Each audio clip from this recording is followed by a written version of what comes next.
CM command centre एवं CM dashboard का उद्घाटन कर रहा है। इस अवसर पर मैं उत्तर प्रदेश की 25 करोड़ जनता को हृदय से बधाई देता हूं।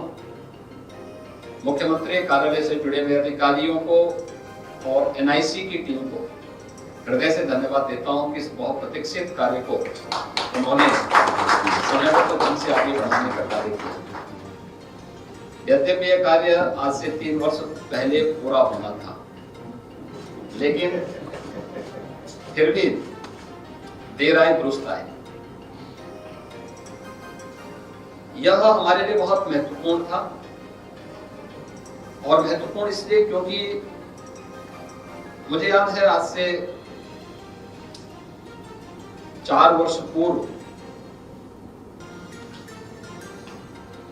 जब नेशनल फैमिली हेल्थ सर्वे की रिपोर्ट आई थी,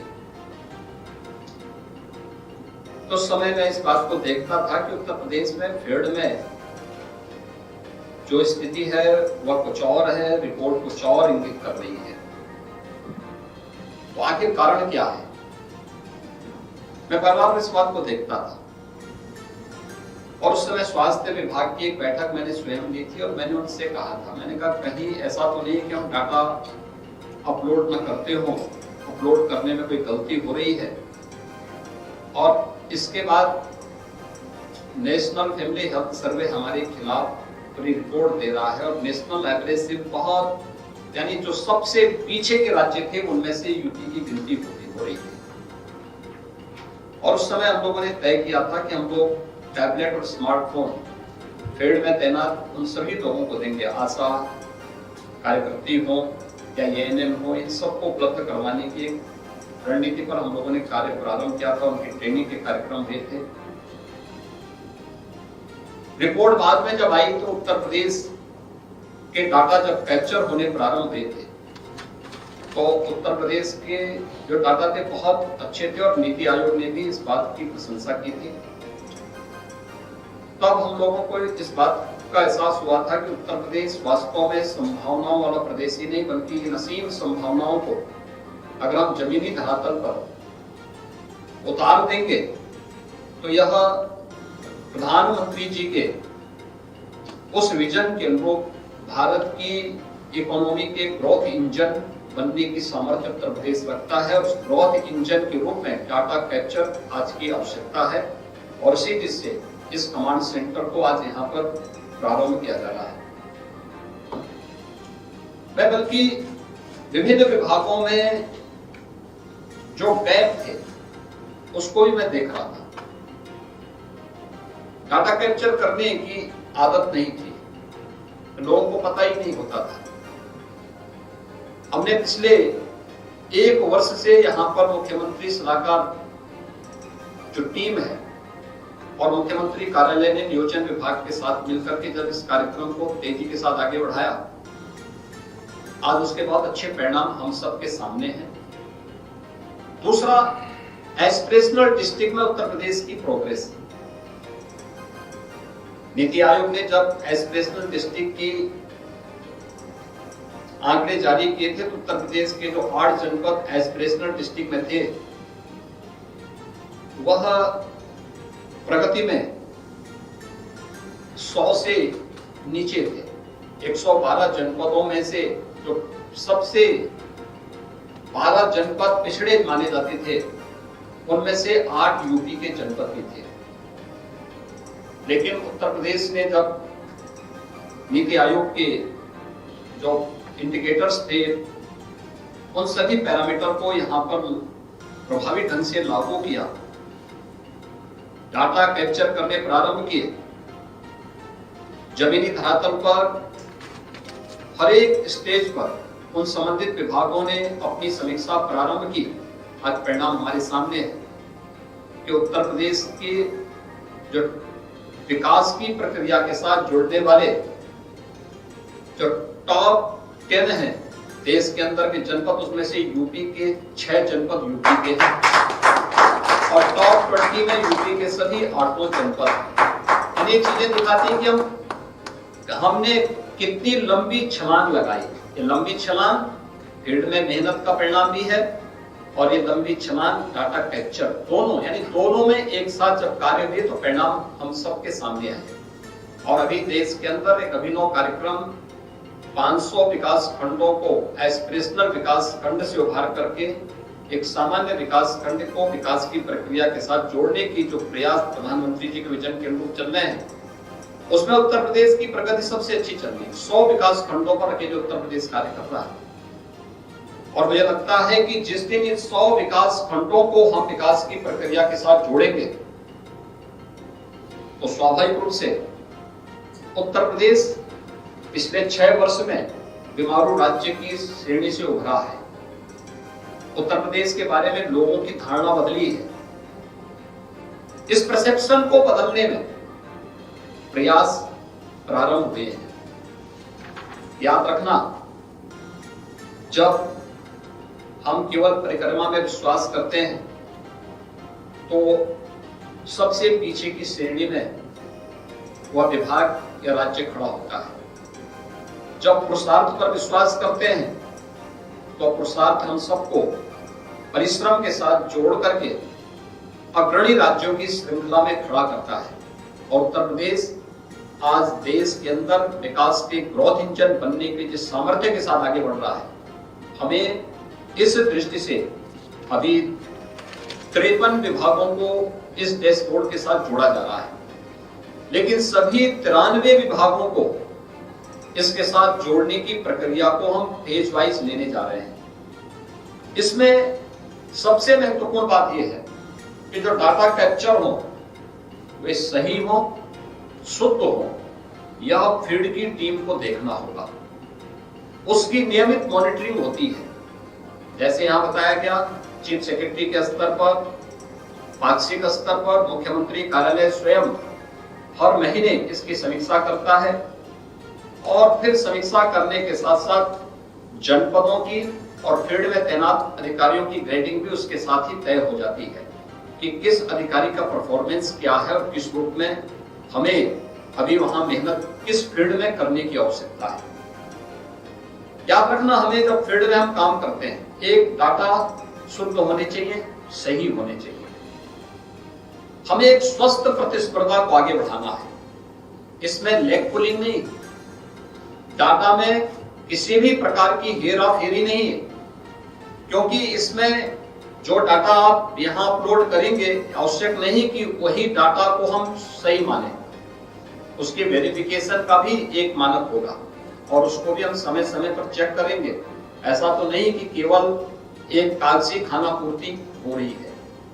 इसलिए जो भी हम दें वह सही हो और सुव्यवस्थित हो, समयबद्ध तरीके से हो, यह हमें सुनिश्चित करना होगा और सभी विभागों को इसके साथ जुड़ना होगा।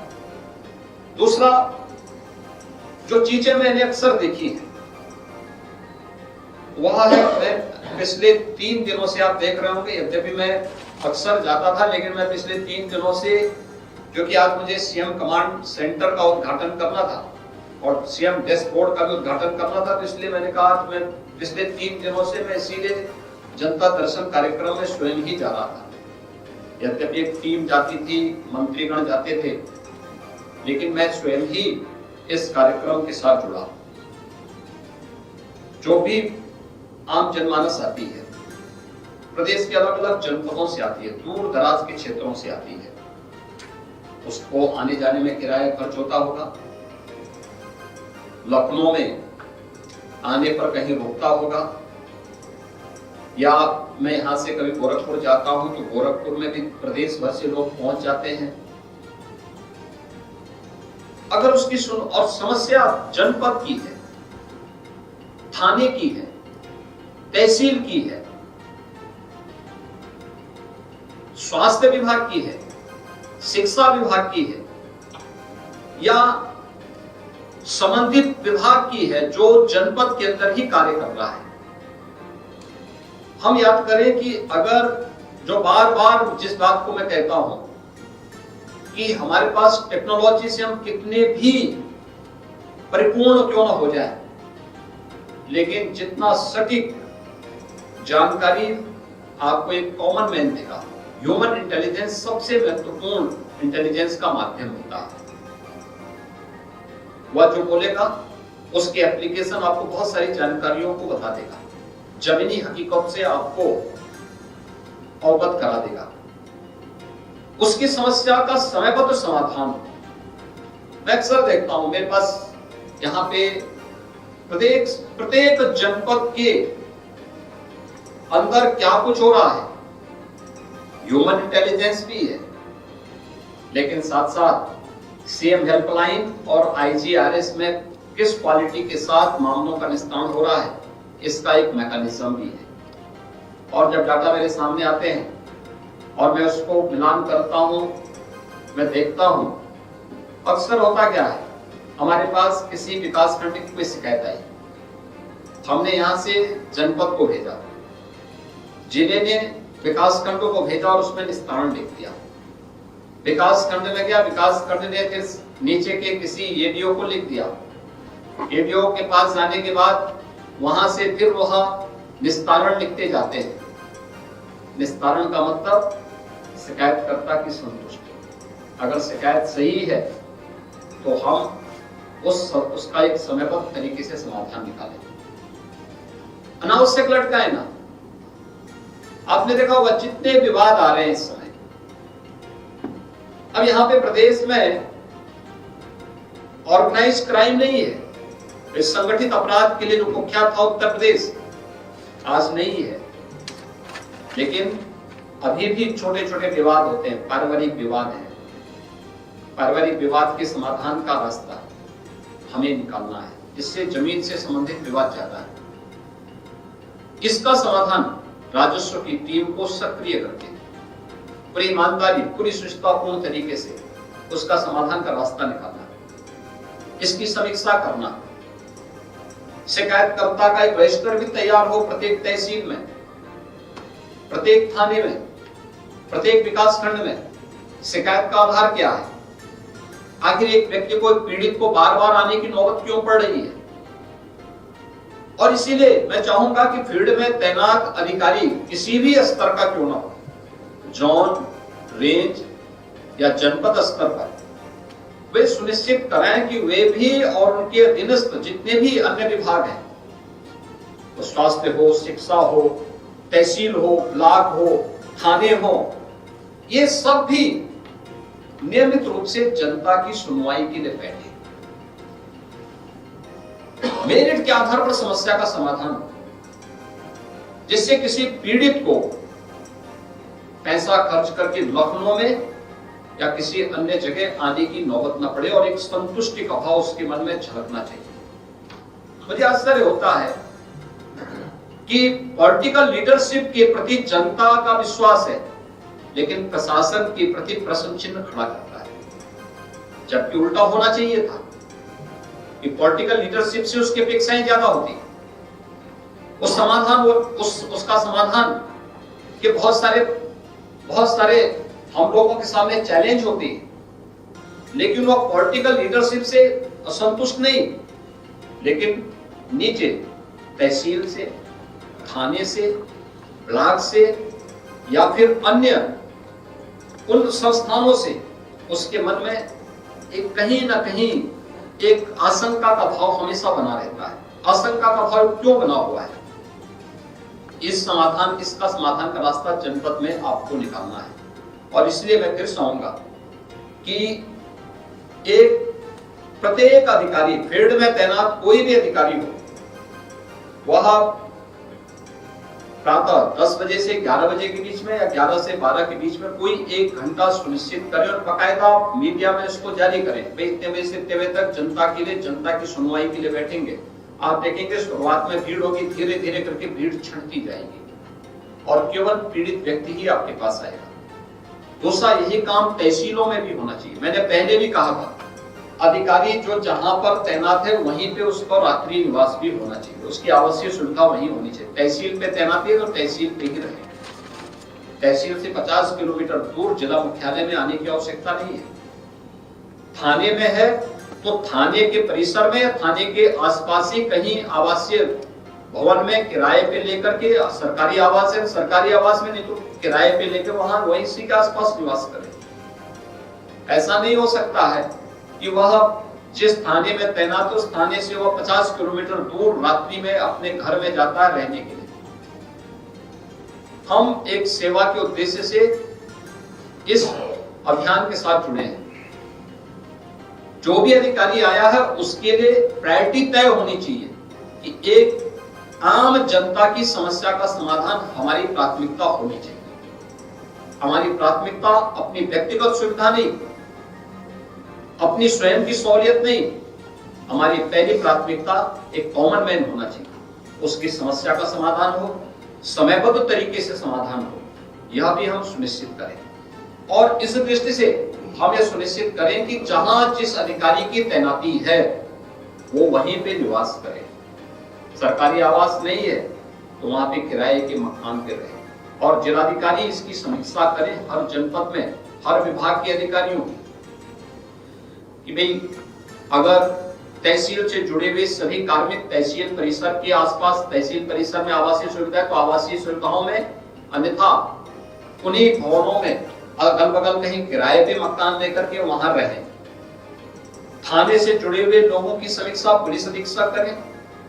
जिलाधिकारी का दायित्व बनता है कि स्वास्थ्य हो, शिक्षा हो, या जो भी शासन से जुड़े हुए विभाग जनपद के अंदर हैं उन सबकी समीक्षा करें। मंडलायुक्त का दायित्व बनता है कि कमिश्नरी स्तर पर जितने भी विभाग शासन से जुड़े हुए हैं इनकी समीक्षा करें और ये देखें कि वे अपने जो कार्य क्षेत्र है वहीं पे वे रह रहे हैं कि नहीं रह रहे हैं। ऐसा तो नहीं कि तैनाती उनकी प्रयागराज में है, रह रहे हैं वो लखनऊ में। इस प्रकार की व्यवस्था नहीं चल सकती और ऐसे में हम गति नहीं दे सकते। दूसरा, समयबद्ध तरीके से जनता की समस्या का समाधान। अगर ट्रांसफार्मर जला है और विद्युत विभाग ने पहले से टोल फ्री नंबर जारी किया है, एक ट्रांसफार्मर के लिए वह मंत्री के पास या मुख्यमंत्री के पास आने की नौबत क्यों पड़ रही है उन गांव के लोगों को?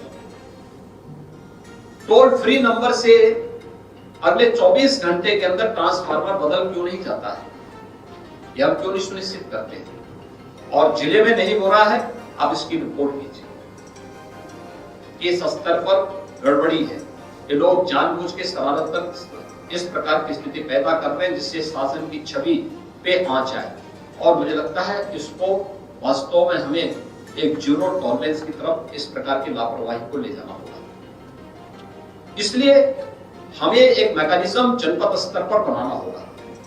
देखिए, सीएम कमांड सेंटर बनाने के पीछे और डैशबोर्ड बनाने के पीछे डाटा कैप्चर करने के साथ साथ यूपी की इकोनॉमी को अग्रसर करने के लिए जो प्रयास प्रारंभ हुए हैं इसमें तेजी लाना तो है ही, लेकिन साथ साथ आम जनमानस की संतुष्टि को भी हम इसके साथ जोड़ना चाहते हैं और उसकी समस्या का समयबद्ध समाधान हो, इसके लिए भी हम इस टेक्नोलॉजी का उपयोग करना चाहते हैं।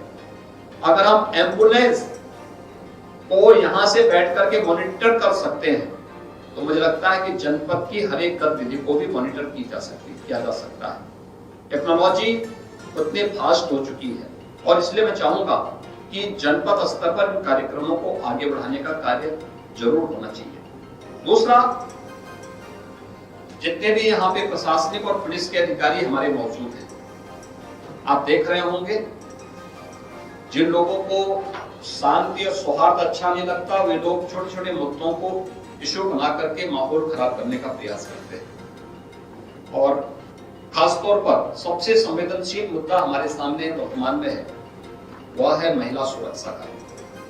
महिला सुरक्षा वास्तव में इस संवेदनशील विषय को लेकर के हमें बहुत प्रभावी ढंग से कार्रवाई करनी है।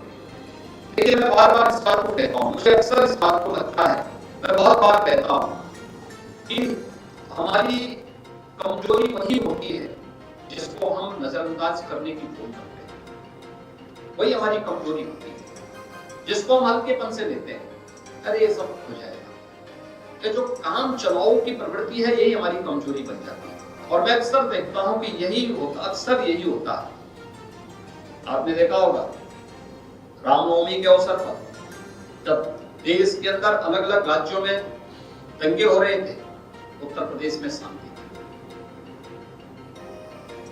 मुहर्रम के समय भी जिस प्रकार की स्थिति थी, मैंने पहले ही दिन मुहर्रम के पहले जब वीडियो कॉन्फ्रेंसिंग के साथ में जुड़ा था तब भी मैंने कहा था कि देखिए हम इस बात को सुनिश्चित करें कि जन सुरक्षा के साथ खिलवाड़ करके कोई भी आयोजन नहीं हो सकते। दूसरा, कानून के दायरे में रह करके ही आयोजन होने चाहिए। हम लोग कोई भी आयोजन करते हैं, कानून को धक्के साथ, कानून को बंधक बना करके किसी को आयोजन करने की अनुमति नहीं देते। कानून का सम्मान करते हुए, कानून के दायरे में रह करके, और बार बार कहने के बावजूद जिन जनमतों ने ध्यान नहीं दिया, वहां पे ताजिया, जहां पे कहा गया था कि आप एक सुनिश्चित करें कि 8 फुट 10 फुट से ज्यादा बड़े न हो। दूसरा, हर वर्ष ऐसे तो नहीं हो सकता है कि ताजिया की साइज बढ़ती रहे और फिर उसमें नए नए मकान गिरते रहे। हमने पहले से तय कर लो, कोई पेड़ की टहनी नहीं कटनी है, कोई मकान नहीं उजड़ना है, कोई हाई टेंशन तार भी नहीं हटेगा, वरना बिजली ही बंद होगी। लेकिन उस सब के बावजूद ताजिया की साइज को कंट्रोल करने में कुछ जगह चूक हुई और परिणाम सामने है।